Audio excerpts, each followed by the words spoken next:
As a Republican congressman's virtue signaling leaves the Marine Corps without an official leader for the first time in a century, he makes matters worse by going on live TV and defending white nationalism. Intrigued? Then click that like, subscribe, and the alert bell, and enjoy the video.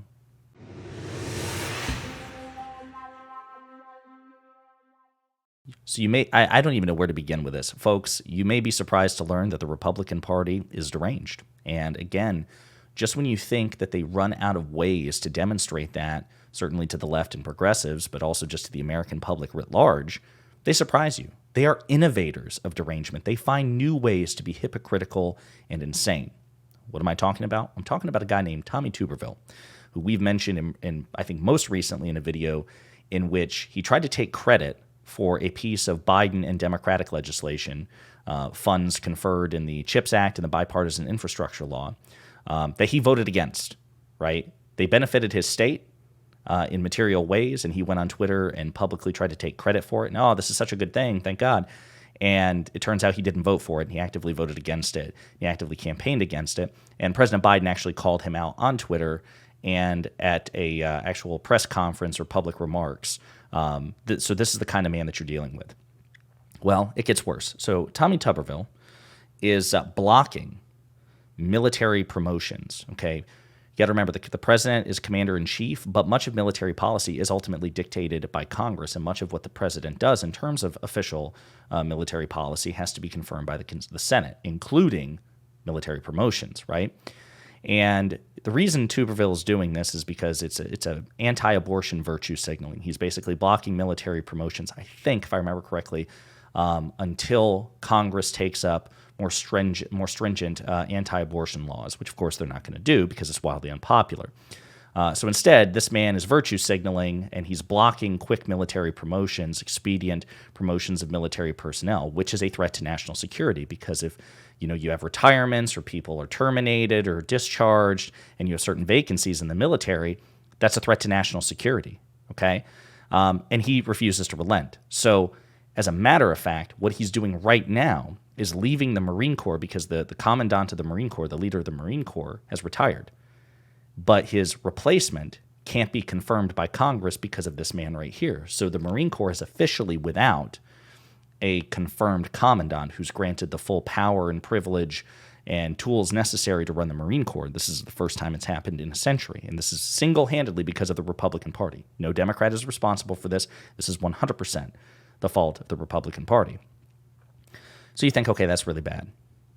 But it gets worse, because when basically asked to defend his position, he instead goes out of his way to defend white nationalism. Like, he has a really hard job of defending a really stupid thing that he's doing, which he could just choose not to do at any time. And then he chooses the most optimally stupid way to make it worse. So anyway, just goes to show what kind of thinking this man does. Now, first, I want to play a clip where this is actually from a while back, in which he kind of broaches the topic about military readiness and white supremacy, just to provide you some context. So take it away, Senator Tuberville. We are losing in the military so fast our readiness in terms of recruitment. And why? I can tell you why. Because the Democrats are attacking our military, saying we need to get out the white extremists, the white nationalists, people that don't believe in our agenda as his Joe Biden agenda.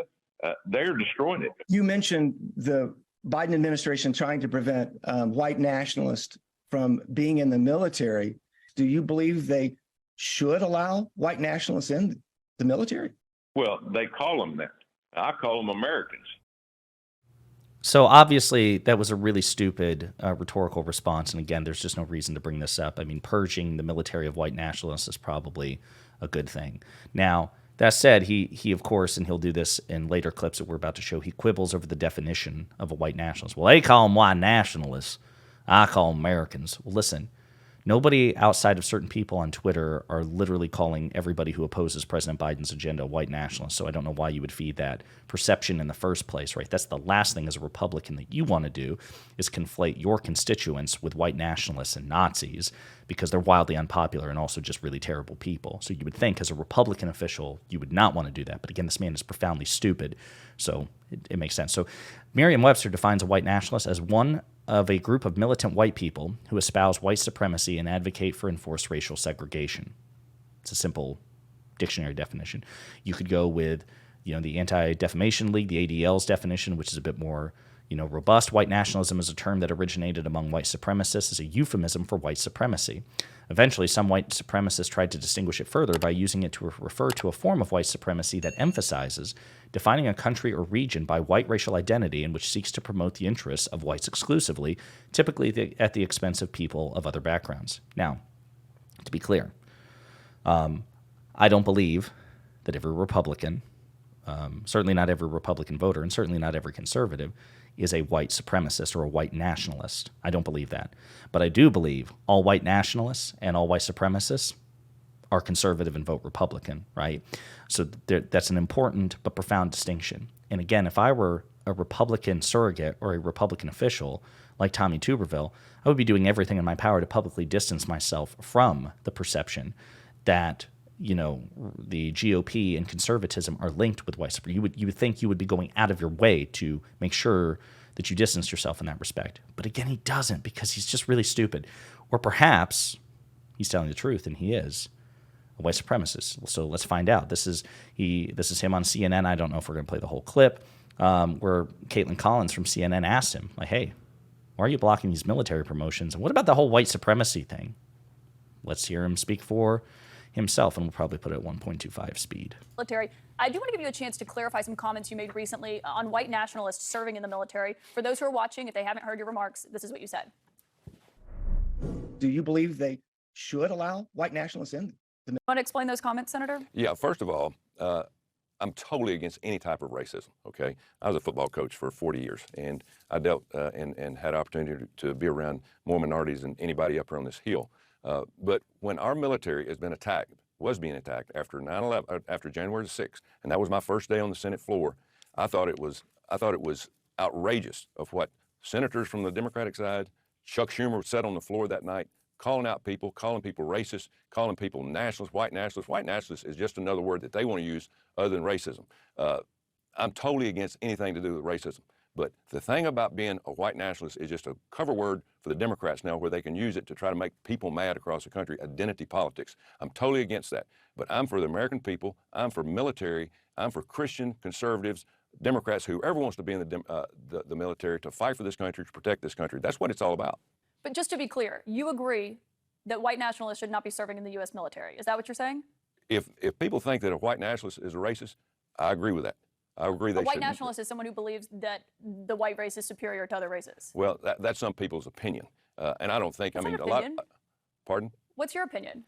My opinion of a white nationalist, if somebody wants to call him white nationalist, to me is an American. It's an American. Now, if that white nationalist is a racist, I'm totally against anything that they want. A white nationalist is a racist. They're not mutually exclusive. Racism is a necessary component of being a white nationalist. You can't be a white nationalist without being a racist. So that was a really stupid set of comments from Tommy Tuberville. And I'll simply say this in summation, because I could be playing a clip of Chuck Schumer or whatever, but I see that we're already pretty lengthy in this clip. Let me just say this. Again, like many other Republican problems, this is one of their own making. There's no need for this, right?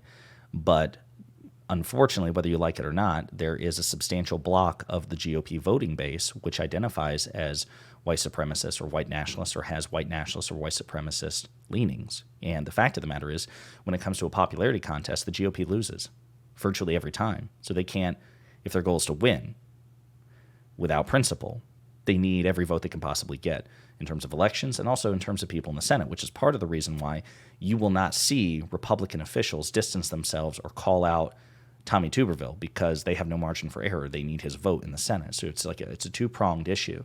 But against one of their own making. The GOP could modernize their views, could try to put forth an affirmative policy agenda that would benefit not just certain billionaires in the donor class, but, poor, impoverished people in red states, right? The people who actually need their help, but who are hurt by their policies. But they won't do that. They won't do that. They won't modernize their policy. They won't try to popularize their rhetoric, right? They just try to win unprincipled or in an unprincipled way. And that includes making these kind of unholy alliances with less than savory groups. And it's just, anyway, it's just ridiculous. I can't remember there was a guy a couple of years ago around the time of Charlottesville, and I'm blanking on his name, but he said some also weird things about Steve King, I think it was. Steve King, I was going to say Stephen King, that's not right. But Steve King, I believe it was a Republican official who said some weirdly positive comments about white supremacy and white nationalism. I don't know why these politicians feel the need to do that, unless, of course, maybe we should take what they say at face value, and that some of them are white nationalists.